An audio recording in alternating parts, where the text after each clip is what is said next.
एकता के गठबंधन को किसने दिया इंडिया नाम? इंडिया नाम से किसको थी आपत्ति, किसकी थी सहमति? जानिए विपक्ष के इंडिया की इनसाइड स्टोरी।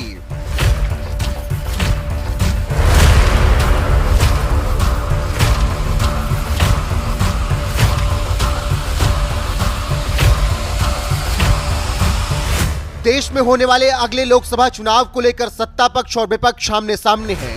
23 जून को पहली बैठक पटना में करने के बाद विपक्ष की दूसरी बैठक बेंगलुरु में हुई, जहां एकजुट हुए विपक्षी दलों ने महागठबंधन की घोषणा करते हुए उसे इंडिया नाम दिया है। वहीं अब विपक्षी दलों के गठबंधन इंडिया के लिए टैगलाइन जीतेगा भारत देने के लिए विचार किया जा रहा है। इसी टैगलाइन के साथ 2024 के लोकसभा अभियान में विपक्ष उतरने को तैयार है। इसी बीच कांग्रेस नेता राहुल गांधी ने ट्वीट कर लिखा है, भारत जुड़ेगा, इंडिया जीतेगा। अब विपक्षी एकता का नाम इंडिया रखा गया तो चर्चा हो रही है कि ये नाम किसने सुझाया, क्योंकि Indian national developmental inclusive alliance नाम बेहद सोच समझ कर रखा गया है।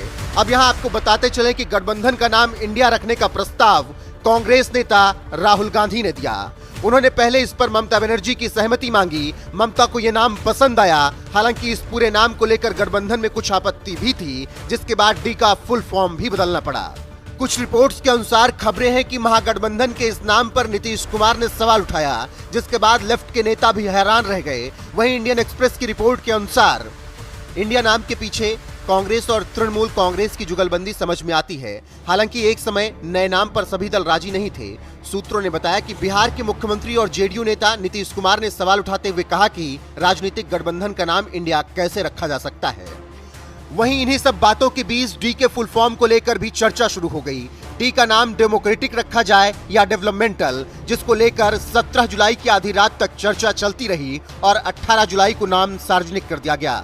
यानी विपक्षी एकता के नाम इंडिया का सुझाव कांग्रेस नेता राहुल गांधी ने ही दिया है। हमने निर्णय लिया है, सबने निर्णय लिया है कि अब हम एक एक्शन प्लान तैयार करेंगे, जहां हम एक साथ मिलकर देश में हमारी विचारधारा के बारे में और जो हम देश के लिए करने जा रहे हैं उसके बारे में बोलेंगे। अब नाम के बाद जीतेगा भारत टैगलाइन के साथ विपक्ष माहौल बनाने को तैयार है और इसी हिंदी टैगलाइन को कई क्षेत्रीय भाषाओं में तैयार किए जाने की संभावना है। वहीं राहुल गांधी ने इस नाम के पीछे को लेकर बताते हुए कहा, यह लड़ाई विपक्ष और बीजेपी के बीच नहीं है। लड़ाई बीजेपी की विचारधारा और उनकी सोच के खिलाफ है।